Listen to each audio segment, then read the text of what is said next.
Ongoing cross-border shelling has been intensifying between Israel and Hezbollah, and so has the rhetoric. Speaking from his bunker in Beirut, Hezbollah Chief Nasrallah warned that new Israeli targets would be hit. Defense Minister Gallant had warnings of his own. ILTV's Steve Leibovitz reports.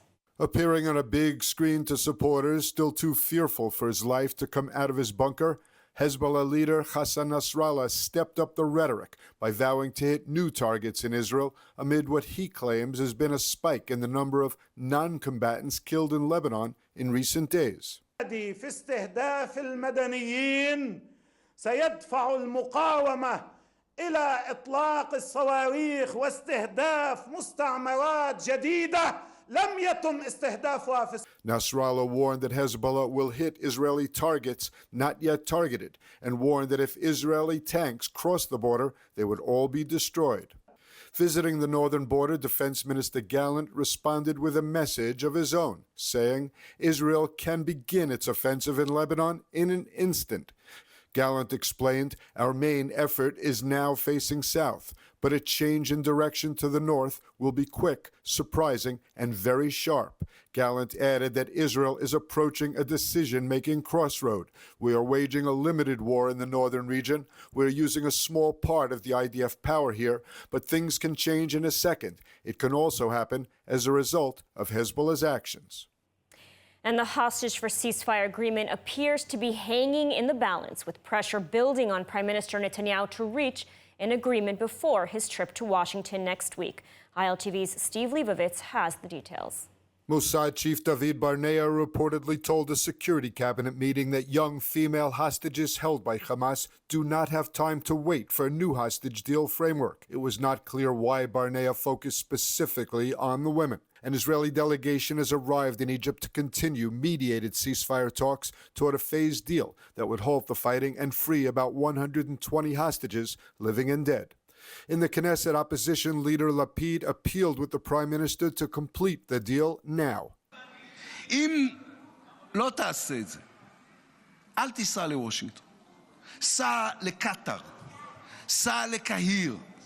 תישאר פה ותקיים דיונים סביב השעון עד שתגיע לעסקה. אל תיסע לנאום במזגן של וושינגטון כשהחטופים מתים מחנק במנהרות של עזה. The Prime Minister did not sound like a man about to enter a ceasefire agreement. מה שביקשו מאיתנו זה להפסיק את המלחמה אחרי שנכנסנו, בניגוד לדעתם של רבים, במהלך קרקעי. כבשנו את העיר עזה, נכנסנו לשיפה, נכנסנו לח'אן יונס, עמדנו להיכנס לרפיח. אמרו לנו, תעצרו. מי אמר? סי ביידן וכל הקהילה הבינלאומית ורבים כאן גם. אמרו לנו, תעצרו, מספיק, אפשר לסיים את המלחמה, צריך להתפשר, צריך להבין, אי אפשר לנצח את החמאס. The families of hostages have been staging nationwide protests to demand that the Prime Minister give his negotiating team the leeway to complete the mediated agreement before his trip to address Congress. We are calling for the Prime Minister to seal this deal. The Defense Minister and all the security services telling us this is the right moment to close this deal. In Gaza, the IDF said it completed the demolition of a Hamas attack tunnel in Rafah from which terrorists attempted to infiltrate into Israel last month. The shaft they emerged from was about 200 meters from the border, according to the Army. The Army said the tunnel was part of a 3-kilometer-long tunnel network that had previously been partially destroyed by the military. In a reminder that the 286-day-old war is not over, Hamas managed to fire rockets into Israeli border communities. Nachal Oz and Ra'im were targeted. There were no reports of injuries. And the Knesset passed a decisive motion on Wednesday rejecting Palestinian statehood, with a vote of 68-9, declaring it a threat to Israel's existence. This resolution precedes Prime Minister Netanyahu's upcoming visit to Washington, where the Biden administration continues to advocate for a two-state solution. ILTV's editor-in-chief Maayan Hoffman has more. The Knesset overwhelmingly passed a motion rejecting Palestinian statehood late Wednesday, supporting by a vote of 68-9, a resolution that states the establishment of a Palestinian state in the heart of the land of Israel will pose an existential danger to the state of Israel and its citizens. The vote follows a decision in February by the Knesset against unilateral international recognition of a Palestinian state. Still, it takes it further, rejecting the establishment of a Palestinian state, even if it is part of a negotiated settlement with Israel. The resolution comes only days before Prime Minister Benjamin Netanyahu heads to Washington to address Congress and meet with U.S. President Joe Biden. The Biden administration has made a strong push for a two-state solution. The motion was presented by the co-chairs of the Land of Israel Caucus, MKs Simcha Rothman, Yoel Yuli Edelstein, and Limor Son Melech. This means it was co-sponsored by parties in Netanyahu's coalition and right-wing parties from the opposition. The resolution even received support from Benny Gantz's centrist National Unity Party and the Haredi or ultra-Orthodox parties. Yair Lapid's Yesh Atid MKs left the plenum and abstained from voting on the resolution. Only MKs from the Labor, Ram, and Hadash-Tal parties voted against. In a letter to the Speaker of the Knesset, the Land of Israel Caucus expressed its concerns for such a state, stating that it will be only a matter of time before Hamas takes over such a Palestinian state, turning it into a base for radical Islamic terrorism in full alignment with the Iranian regime that aims to eradicate the State of Israel. Supporting Palestinian statehood would reward terrorism and serve to encourage Hamas and its supporters. Israel's enemies will interpret it as the victorious outcome of the massacre perpetrated on October 7th and a precursor to the conquest of jihadist Islamism of the entire Middle East, the statement read. The International Court of Justice in The Hague is poised to issue a highly critical ruling on the status of Israel's control of Judea and Samaria. This marks the latest in a string of legal battles facing Israel at The Hague, another front of Israel's war against Hamas and its enemies. The details in the following report. The International Court of Justice in The Hague is scheduled to publicize a ruling on Friday over the status of Israel's control of Judea and Samaria. Given the court's bias as the legal arm of the United Nations, it will likely conclude that the Israeli settlements in Judea and Samaria, or the West Bank, are illegal and must be dismantled. The case itself is a clear violation of the Oslo Accords, signed by both Israel and the Palestinian Authority, in which both sides agreed that the final status of territories in Judea and Samaria would be decided by a mutual agreement between Israelis and Palestinians. Yet the Palestinian Authority, when it gained admittance to the UN as an observer state, skirted the accords and asked the General Assembly to refer the issue of the settlements to The Hague. The Hague is now evading the Oslo agreements and attempting to decide the matter independently in violation of the accords. Should The Hague rule against Israel, it would set the stage for an international confrontation with the United Nations and signify a win for Israel's opponents worldwide. Once the opinion is handed down, the UN would refer the issue to the Security Council to potentially sanction Israel and demand its withdrawal from Judea and Samaria, though the United States could then use its veto power. And joining us now with more on the Knesset decision on a Palestinian state and on the International Criminal Court of Justice case against Israel is Nitzana Darshan-Leitner, founder and president of Shurat Adin Israel Law Center. Thank you for joining us. Thank you for inviting me.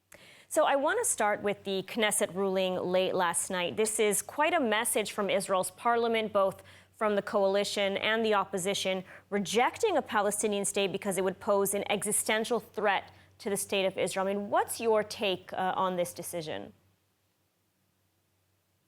Well, this is the right decision, shown and known for many, many years, right, to dismantle all hopes of the world that eventually, ultimately, there will be a Palestinian state. Israel went into a terrible experiment in the Oslo Accords when they tried to establish some sort of a form of an entity to give to the Palestinian Authority. And they developed a hope in the world that one day perhaps there will be a Palestinian state. But we paid a very, very high price for it. We paid with more than 1,500 people killed and many, many thousand injured as a result of these Oslo Accords. And now we realize, knowing what we know about October 7th, that if you give an independent sovereignty to a terror organization, either Hamas or the PLO, Hamas in Gaza, the PLO in Judea and Samaria, you will receive in return a terror state. And therefore, Israel, unanimously, I would say almost, decided that there will be no Palestinian state, especially not after October 7th. We will not give a reward for this mess. And you know, this, of course, ties in with the International Criminal Court of Justice ruling Israel is rejecting a Palestinian state, just as The Hague is essentially expected to tell Israel to leave the settlements to make way for a larger Palestinian state. Of course, in violation of the Oslo Accords, as you mentioned. How significant is this court case, and should the ICJ rule against Israel, which I understand that you are expecting it to, what would that mean? Well, that's a very, very dangerous decision because in the end of the day, the court wants to be the one that determines the borders of the Palestinian state, the one that will determine that the Palestinian Authority is turning into a Palestinian state, despite the fact that there are no criteria, according to the international law, that the Palestinian Authority fits that can give her the status of a state. The court comes and says Israel will come and say tomorrow that Israel should dismantle all the settlements, that Israel will throw out all the Israelis from the territories of the Palestinian Authority. And without doing that, Israel actually annexed Judea and Samaria, annexed the territories, and preventing a Palestinian state. Although this is only an opinion, it doesn't have teeth, the court doesn't have make orders. This decision will be given to the General Assembly and to the Security Council, and the court will demand these international UN bodies to take steps against Israel in order to comply with this decision. Absolutely. A war on another front. Nitzana Darshan-Leitner, thank you so much for speaking with us today. Thank you very much. Have a great day. And in New York, the UN Security Council debate on the Gaza war was briefly disrupted by two Israeli protesters demanding the release of the Israeli hostages. During the debate, the U.S. called for pressure on Hamas to accept the hostage for ceasefire deal. ILTV's Steve Leibovitz reports. The Security Council meeting was chaired by the Russian foreign minister, and most of the speakers condemned the Israeli conduct of the war. They also demanded more aid to Gaza and favored a ceasefire deal. The U.S. made clear that Hamas needs to accept the ceasefire conditions. And this council must keep pressure on Hamas to accept the deal outlined in Resolution 2735 and begin implementing it without delay and without conditions. This is what we all want here in this council. It's what the Palestinians in Gaza want. But these negotiations are trending in the right directions, and we're working in close cooperation with Egypt and Qatar to get this deal done. The Israeli UN ambassador said that the Security Council should condemn Iran, the true aggressor in the Middle East. Iran is the greatest threat to global stability because its ambitions and destruction are global. The Islamic Republic of Iran is the key to security and stability in the Middle East, and you ignore the key. The greatest outrage and most urgent to address are our 120 hostages, which are held by Iranian-supported and inspired terrorist organizations in Gaza. We demand their immediate and unequivocal release. Following Erdogan's speech, the meeting was briefly interrupted when two Israeli protesters stood with signs and yelled for the release of Israeli hostages held by Hamas. One of the protesters was Yafa Ben David, Secretary General of the Israel Teachers Union, holding a photo of hostage Ohad Yahalomi, husband of one of her teachers. They were escorted out of the hall. Ronen and Orna Nutra, the parents of 22-year-old American-Israeli hostage Omer Nutra, took to the stage of the Republican National Convention last night in an emotional speech that swept the crowd. Bring them home. Bring them home. Bring them home. The parents were greeted by thousands in the crowd calling to bring home the hostages. Our son, Omer, is an American citizen. For 285 long days and nights, Hamas terrorists have been holding Omer imprisoned in tunnels underneath Gaza. He turned 22 on October 14, 2023. And instead of celebrating with us and with his friends, he spent his birthday as a hostage of Hamas terrorists.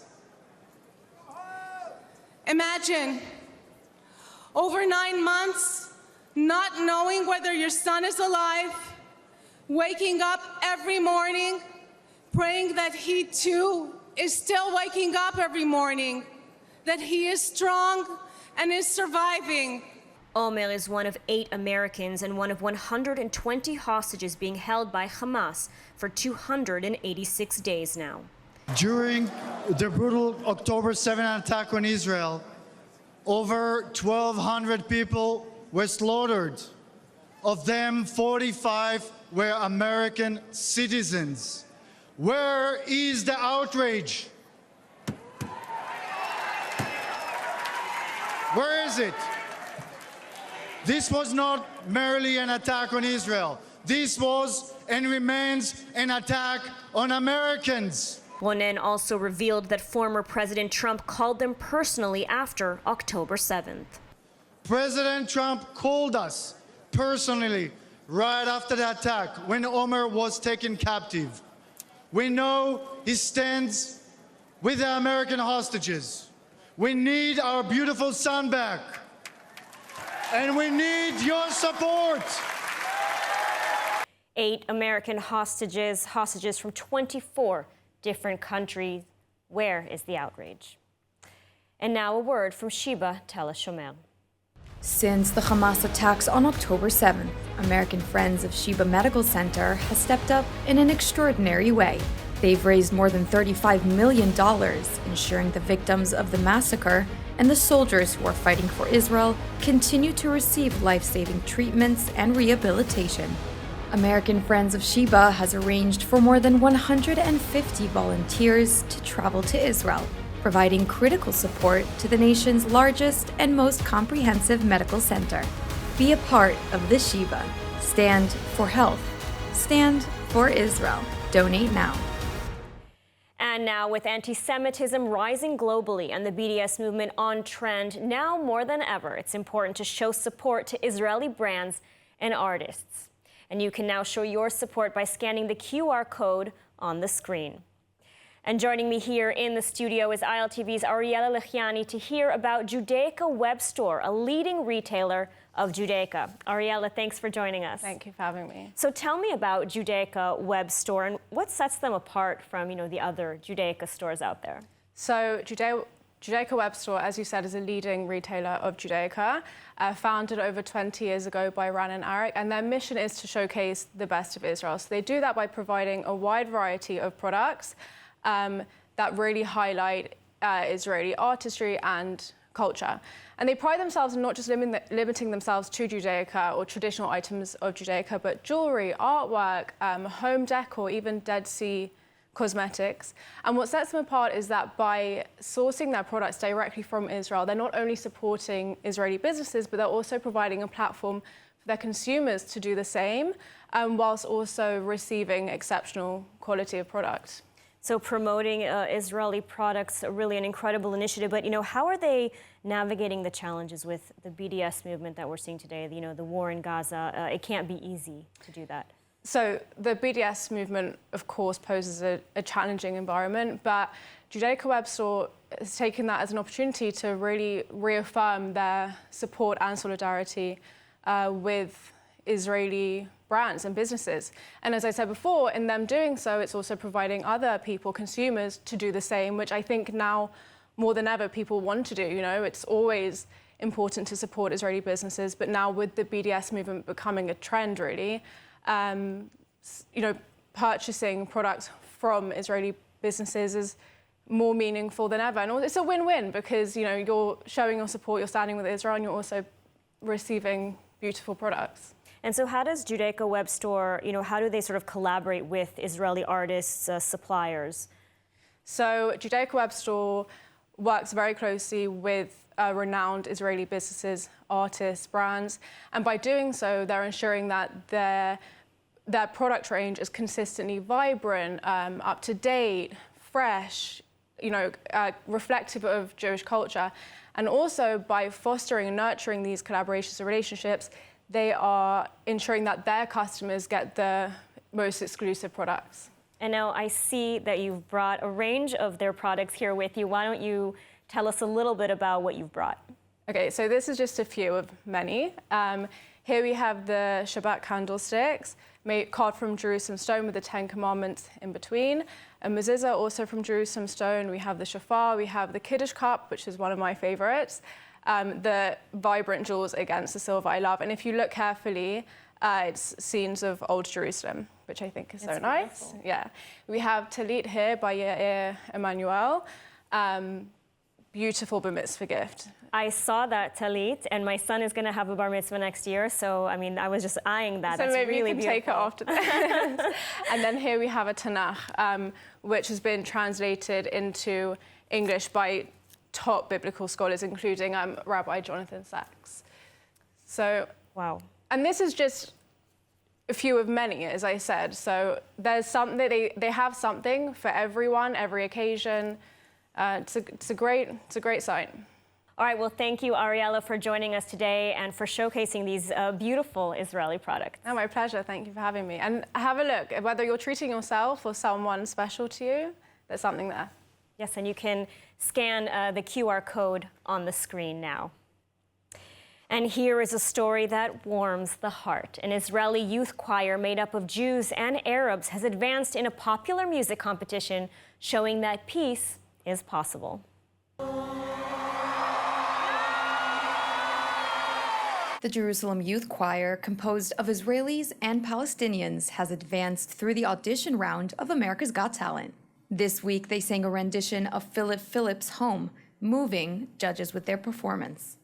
One judge called it a world anthem, another spectacular, heartwarming, and inspiring. One of the students explained that the choir believes that through music, through working together, and through talking to each other, they are taking a step forward into building that amazing future where there is justice, freedom, equality, and inclusion. She said that if they won the competition, they would create more spaces like the chorus so people could meet those different from them and create change. In a world full of stories, whose voice will you trust? At ILTV, we deliver the truth from the heart of Israel and bring you the latest from Israel with integrity and passion. Join a community that believes in the strength and resilience of Israel. Your support means reliable, honest news direct from the source. Subscribe now. Be part of the story. Be part of Israel. And now let's take a look at the weather forecast. Clear skies are expected tonight around the country with lows of around 24 degrees Celsius or 74 degrees Fahrenheit. Then tomorrow, sunny skies and hot temperatures are expected as temperatures reach highs of 35 degrees Celsius or 95 degrees Fahrenheit. Temperatures should stay consistent over the weekend.